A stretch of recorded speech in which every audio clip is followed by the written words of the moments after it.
Nigeria did something in Odi that many people pretend never happened. A whole town wiped down in the name of justice. If you are from Bayelsa, you may not want to hear this, because what happened in Odi in 1999 was not just a military operation, it was a message. Until today, many Nigerians still avoid this conversation like plague. But today, we must talk about it, because if we don't, it can happen again. Be honest, have you ever heard a full Odi story before? Or you only heard soldiers went there? Share this video now, especially if you know anybody from Bayelsa or the Niger Delta.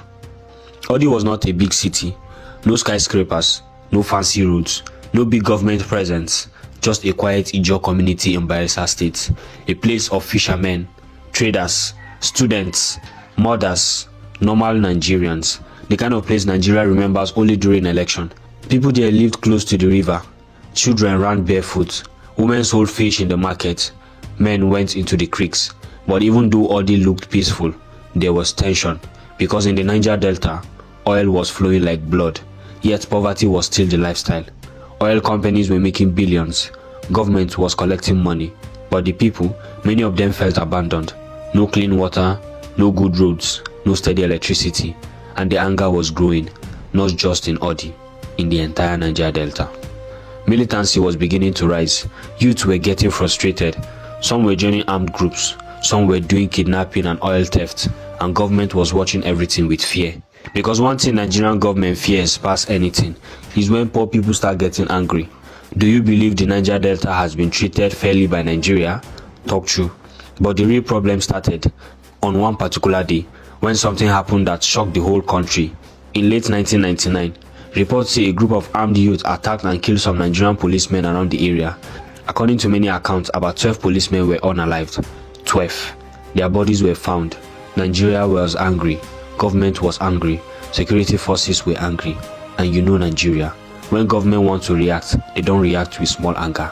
They react with punishment. But here's the uncomfortable part. Even till today, many people still argue, were the attackers really from Odi? Or did the government just pick Odi as a scapegoat? Because some eyewitness accounts suggest the youth responsible were militants operating in the creeks, not necessarily the whole town. But in Nigeria, when government is angry, they don't separate guilty from innocent. They look for where to pour the anger, and Odi became the target. The president at that time was Olusegun Obasanjo. Nigeria had just returned to democracy after long military rule. This was supposed to be a new Nigeria, a democratic Nigeria, a Nigeria that had left military brutality behind. But what happened next made people start asking, was Nigeria truly a democracy, or was it military rule wearing civilian clothes? If 12 policemen were killed, what would you have done if you were president? Because what the government planned was not arrest, it was not investigation, it was something else. After the policemen were killed, the federal government reportedly demanded that the culprits be handed over. But here's where things get messy, because in communities like that, sometimes you don't even know who is who. Some people are fishermen in the morning and militants at night. Some youth disappear into the creeks and return after weeks. So the big question became, how do you hand over people you might not even know? But government didn't want explanation. Government wanted results. And when they didn't get it, they choose force. Not normal force, military force. Troops were mobilized, armored vehicles, heavy weapons, real war equipment, not police equipment, war equipment. And according to multiple reports, the soldiers were not coming to negotiate. They were coming to teach a lesson. Imagine being in a small town. Then you hear rumors that soldiers are coming. Not one truck, not two, but full military invasion. People started panicking. Some ran to nearby bushes. Some hid inside churches. Some packed their children and left quietly. But many stayed because they believed this is Nigeria. They can't do this under democracy. They believed wrong. Do you think government should ever use the army against civilians? Yes or no? Tag a lawyer, activist, or history lover, let them watch this. Then the day came, and Odi saw something it will never forget. And then the soldiers entered. Eyewitnesses claim it was like a movie, but not the kind of movie you enjoy, the kind of movie you survive. Military trucks rolled into town, boots hit the ground, guns were cocked, and suddenly, Odi, a town where people sold fish and pepper, turned into a battlefield. Reports say gunshots started, houses were raided, people were running, children were crying. Mothers were shouting names. Old men were trembling. Some accounts claim soldiers were looking for militants, but they were firing into the community. And then the burning started. One house, then another, until fire became the new sunlight.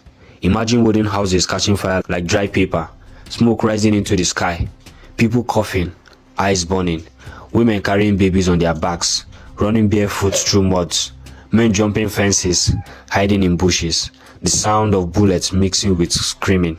And the worst part, this wasn't an hour operation. This wasn't arrest and go. Reports suggest the assault lasted days. Days, not hours. Days. The town was being destroyed piece by piece. Some survivors later claimed that when the soldiers were done, almost nothing was left standing. Not markets, not homes, not streets, just ashes, just silence, just broken lives. Is this a military operation or is it a massacre? Say your mind. Share this video if you believe Nigeria must never repeat this kind of thing again. But what happened after the soldiers left is what will break your heart. When the gunshots stopped, Odi was no longer Odi. Many accounts describe the town as a graveyard. Burnt buildings, collapsed roofs, blackened wall, the market gone, schools destroyed, churches damaged, and the people scattered. Some were hiding in the bushes for days without food. Some ran to neighboring communities. Some returned to meet their homes as ashes. Eyewitnesses claim bodies were found. Some say people were buried quickly because the smell was too much. Now, careful. Exact numbers are still debated, but human rights groups and journalists reported that civilians died and many were displaced. Families lost everything, and you know the kind of pain that is. Not the pain of losing money, the pain of losing your entire life structure. Your house, your clothes, your documents, your shop, your farm, your childhood home, just like that, gone. And here is the painful part. Some survivors later say they felt like Nigeria threatened them, like they were not Nigerians, like they were enemy territory, like their lives were cheaper than oil. Do you think the Niger Delta people are seen as real Nigerians by the government? Be honest. If you are from Bayelsa, Rivers, Delta, Akwa Ibom, Cross River, share this. Your people need to talk. But what shocked Nigerians even more was how the government explained everything after the destruction. Nigeria entered debate mode. Government side was basic. We went there to restore order. We went there to arrest criminals. We went there because policemen were killed. And yes, policemen were killed. Nobody is denying that. But the big question is, did the punishment match the crime? Because even if criminals were hiding in Odi, does that mean the whole town deserves to burn? Does that mean innocent children deserve to sleep inside bushes? Does that mean mothers deserve to lose their homes? Does that mean old men deserve to watch their life saving turn to ashes? This is why the Odi matter is still painful, because it exposed something deep about Nigeria. When the government is angry, it doesn't always aim at the guilty. Sometimes it aims at everybody. And Nigeria started asking, was this justice or collective punishment? Because in civilized societies, you arrest suspects, you don't erase communities. Let's talk. Was this justice or wickedness? Drop your honest opinion. If the same thing happened in Abuja or Lagos, would the response be the same? That's the question nobody likes to answer. But wait, it didn't end there. Because years later, something happened that forced Nigeria to face the truth. Odi did something Nigerians didn't expect. They didn't just cry. They didn't just mourn. They took Nigeria to court. Yes, the community fought legally. And after years of legal battle, the case reached a major turning point. In 2009, the Federal High Court reportedly ruled that the federal government should pay compensation to the people of Odi, billions of naira, because the court recognized that what happened was wrong, that the destruction was excessive, that innocent people suffered, that the operation violated rights. Now imagine that, the Nigerian court essentially confirming that Odi was treated unfairly. But here comes another painful question. Even if compensation was awarded, can money bring back a burnt childhood home? Can money bring back a dead mother? Can money erase trauma? Can money rebuild a community's trust in Nigeria? Because some people will tell you, even today the wound is still open, and many Nigerians still don't even know the story. Some were never taught, some heard it but ignored it, because Nigeria likes to move on quickly, without healing. Do you think compensation is enough, or Nigeria should officially apologize? Share this video so people stop pretending all this never happened. But here is the most uncomfortable part of the entire story. The part that makes people angry till today. The Odi massacre is not just about Bayelsa. It is about Nigeria. Because Odi represents something bigger. It represents what happens when government uses force instead of dialogue. It represents what happens when civilians are seen as collateral damage. It represents how Nigeria sometimes handles crisis. Burn it, silence it, move on. And it also represents something even deeper, the Niger Delta struggle. Oil-rich region, but people living like strangers in their own land. That is why when you mention Odi, many Nigerians become uncomfortable. Because it forces us to face a truth that Nigeria has done terrible things to its own citizens, and instead of national healing, we often choose national forgetting. But let me ask you something. If the government could wipe out Odi like that in 1999, what stops another government from doing something similar tomorrow? This is not just history. This is a warning. Because when injustice is not properly addressed, it returns to another form. Do you think Nigeria has truly apologized to the Niger Delta people? If you were living in Odi that time, would you ever forgive Nigeria? Should the military officers involved be held accountable today? Because some people believe, until accountability happens, Nigeria will never learn. Tag someone who always says Nigeria has changed. Let them watch this. Imagine waking up one morning and your town is gone. Not because of war with another country, but because your own government decided to make an example out of your people. That is what Odi represents.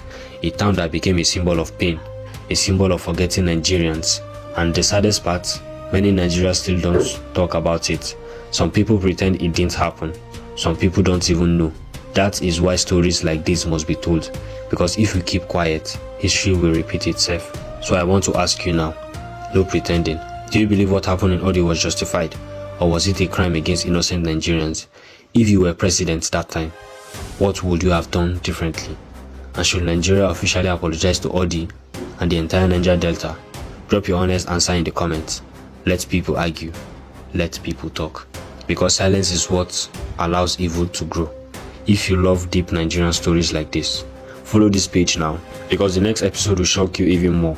And please share this video. Share it to your timeline. Share it to groups. Send it to someone from Bayelsa. Tag someone from the Niger Delta. Let's stop pretending.